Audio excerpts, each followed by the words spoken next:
Chapter 29. An Epoch in Anne's Life. Anne was bringing the cows home from the back pasture by way of Lover's Lane. It was a September evening, and all the gaps and clearings in the woods were brimmed up with ruby sunset light. Here and there the lane was splashed with it, but for the most part it was already quite shadowy beneath the maples, and the spaces under the firs were filled with a clear violet dusk like airy wine. The winds were out in their tops, and there is no sweeter music on earth than that which the wind makes in the fir-trees at evening. The cows swung placidly down the lane, and Anne followed them dreamily, repeating aloud the battle canto from Marmion which had also been part of their English course the preceding winter, and which Miss Stacy had made them learn off by heart, and exulting in its rushing lines and the clash of spears in its imagery. When she came to the lines, the stubborn Spissermen still made good their dark impenetrable wood. She stopped in ecstasy to shut her eyes that she might the better fancy herself one of that heroic ring. When she opened them again it was to behold Diana coming through the gate that led into the barry field, and looking so important that Anne instantly divined there was news to be told. But betray too eager curiosity she would not. "Isn't this evening just like a purple dream, Diana? It makes me so glad to be alive.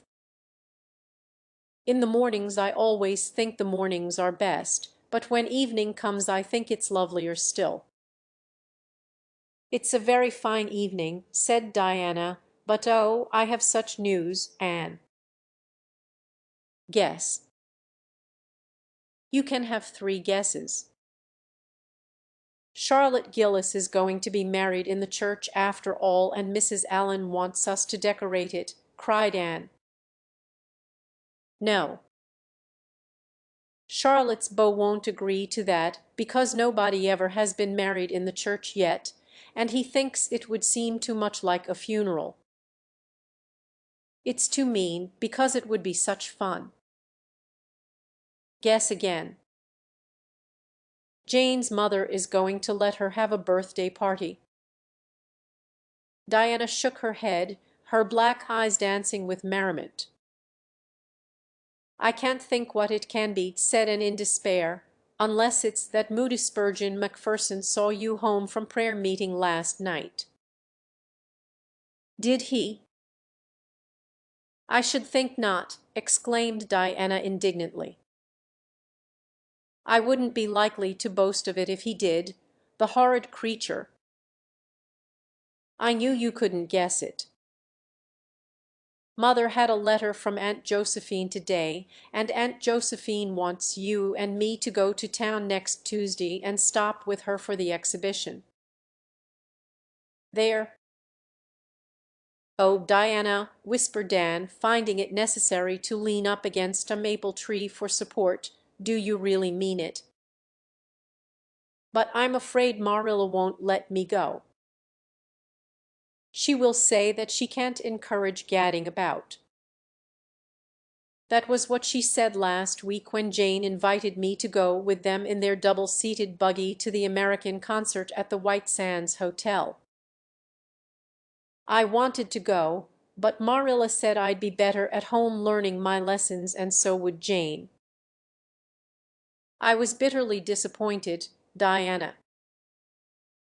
I felt so heartbroken that I wouldn't say my prayers when I went to bed. But I repented of that and got up in the middle of the night and said them. "I'll tell you," said Diana, "we'll get Mother to ask Marilla. She'll be more likely to let you go then, and if she does we'll have the time of our lives, Anne.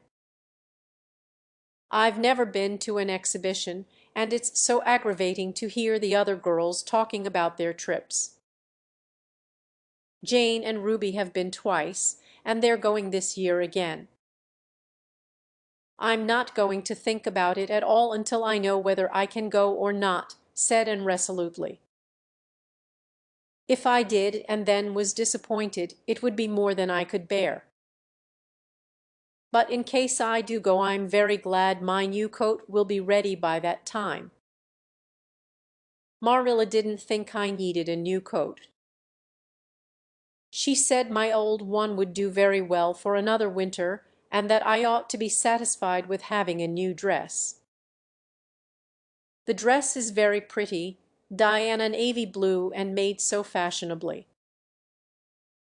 Marilla always makes my dresses fashionably now, because she says she doesn't intend to have Matthew going to Mrs. Lynde to make them. I'm so glad. It is ever so much easier to be good if your clothes are fashionable. At least, it is easier for me.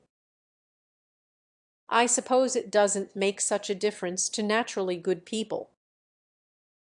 But Matthew said I must have a new coat, so Marilla bought a lovely piece of blue broadcloth, and it's being made by a real dressmaker over at Carmody.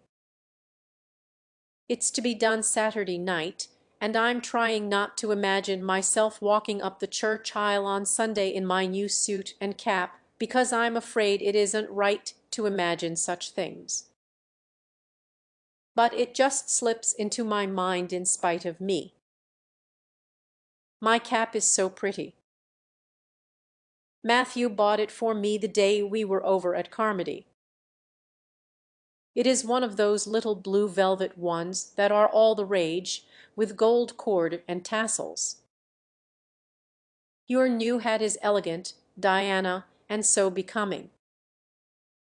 When I saw you come into church last Sunday, my heart swelled with pride to think you were my dearest friend.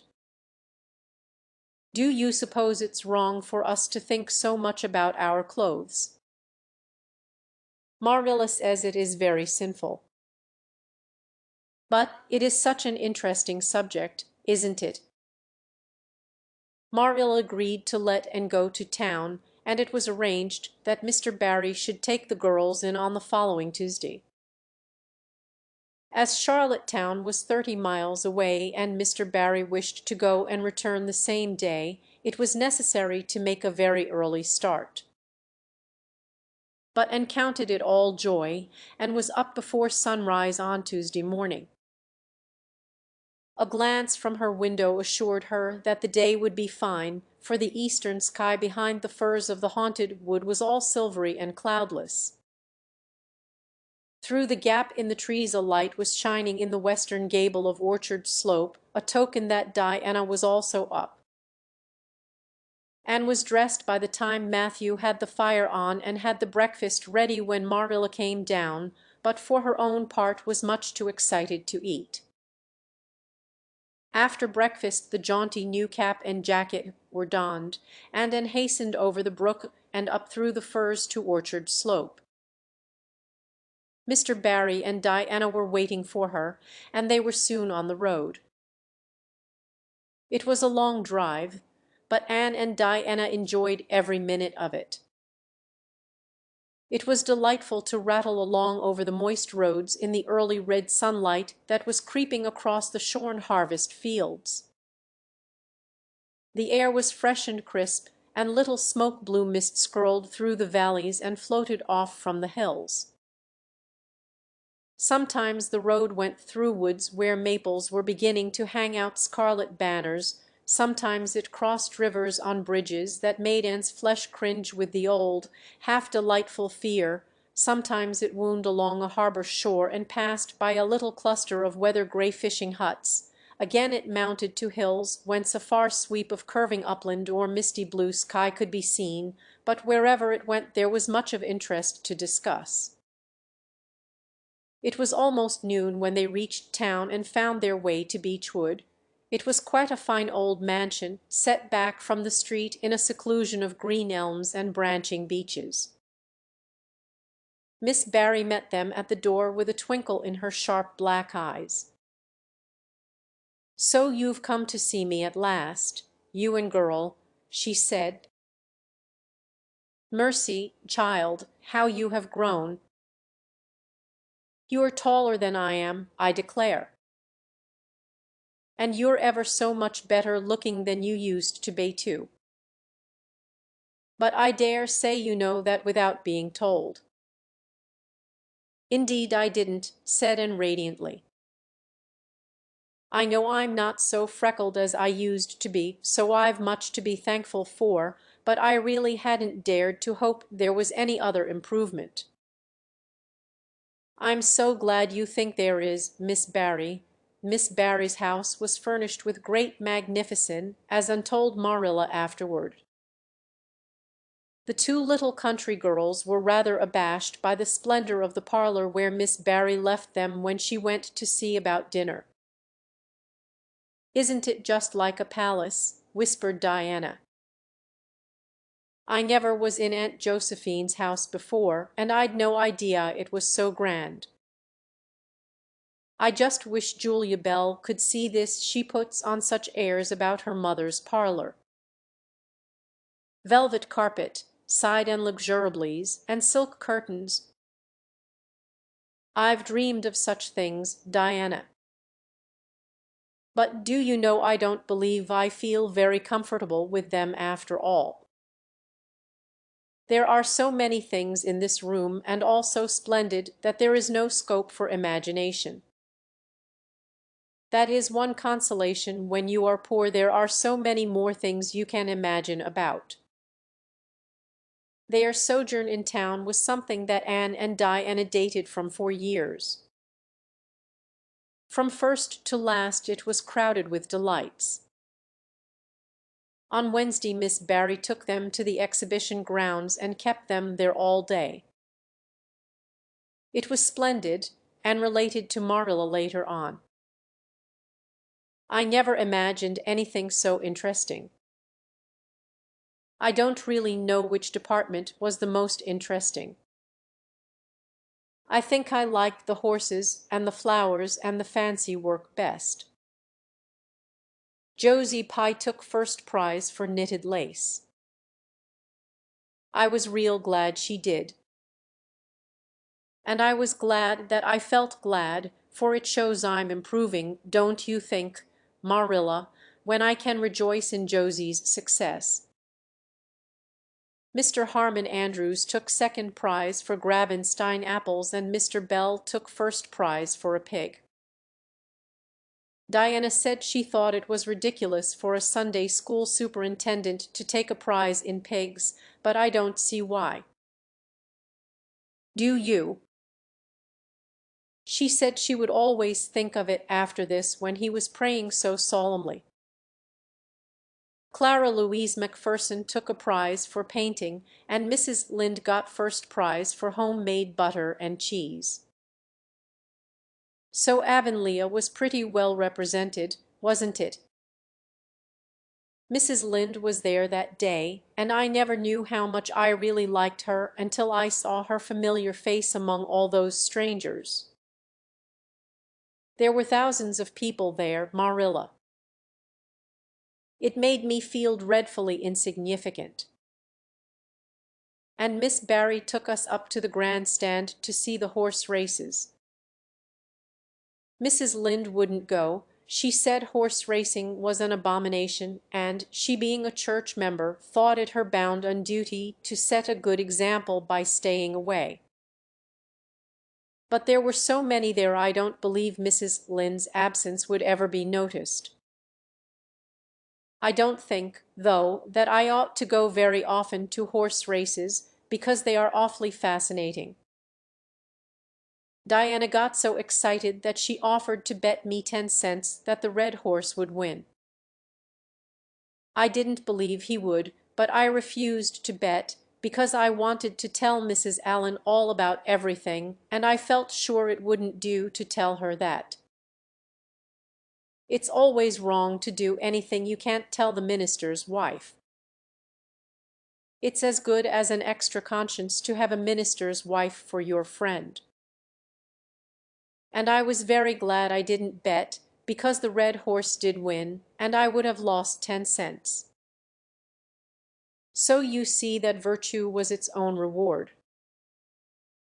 We saw a man go up in a balloon. I'd love to go up in a balloon, Marilla, it would be simply thrilling, and we saw a man selling fortunes. You paid him 10 cents and a little bird picked out your fortune for you. Miss Barry gave Diana and me 10 cents each to have our fortunes told. Mine was that I would marry a dark-complected man who was very wealthy, and I would go across water to live. I looked carefully at all the dark men I saw after that, but I didn't care much for any of them, and anyhow I suppose it's too early to be looking out for him yet. Oh, it was a never-to-be-forgotten day, Marilla. I was so tired I couldn't sleep at night. Miss Barry put us in the spare room, according to promise. It was an elegant room, Marilla, but somehow sleeping in a spare room isn't what I used to think it was. That's the worst of growing up, and I'm beginning to realize it. The things you wanted so much when you were a child don't seem half so wonderful to you when you get them.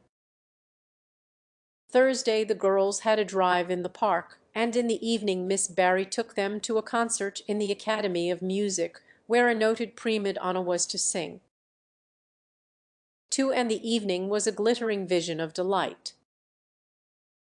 Oh, Marilla, it was beyond description. I was so excited I couldn't even talk, so you may know what it was like. I just sat in enraptured silence. Madame Selitsky was perfectly beautiful and wore white satin and diamonds. But when she began to sing I never thought about anything else. Oh, I can't tell you how I felt. But it seemed to me that it could never be hard to be good any more. I felt like I do when I look up to the stars. Tears came into my eyes, but, oh, they were such happy tears. I was so sorry when it was all over, and I told Miss Barry I didn't see how I was ever to return to common life again. She said she thought if we went over to the restaurant across the street and had an ice cream it might help me. That sounded so prosaic, but to my surprise I found it true. The ice cream was delicious, Marilla, and it was so lovely and dissipated to be sitting there eating it at 11 o'clock at night. Diana said she believed she was born for city life. Miss Barry asked me what my opinion was, but I said I would have to think it over very seriously before I could tell her what I really thought. So I thought it over after I went to bed. That is the best time to think things out. And I came to the conclusion, Marilla, that I wasn't born for city life and that I was glad of it. It's nice to be eating ice cream at brilliant restaurants at 11 o'clock at night once in a while, but as a regular thing I'd rather be in the East Gable at 11, sound asleep, but kind of knowing even in my sleep that the stars were shining outside and that the wind was blowing in the firs across the brook. I told Miss Barry so at breakfast the next morning, and she laughed. Miss Barry generally laughed at anything I said, even when I said the most solemn things. I don't think I liked it, Marilla, because I wasn't trying to be funny. But she is a most hospitable lady and treated us royally. Friday brought going home time, and Mr. Barry drove in for the girls. Well, I hope you've enjoyed yourselves, said Miss Barry as she bade them good-bye. Indeed we have, said Diana. And you and girl? I've enjoyed every minute of the time, said Anne, throwing her arms impulsively about the old woman's neck and kissing her wrinkled cheek. Diana would never have dared to do such a thing and felt rather aghast at Anne's freedom. But Miss Barry was pleased, and she stood on her veranda and watched the buggy out of sight. Then she went back into her big house with a sigh.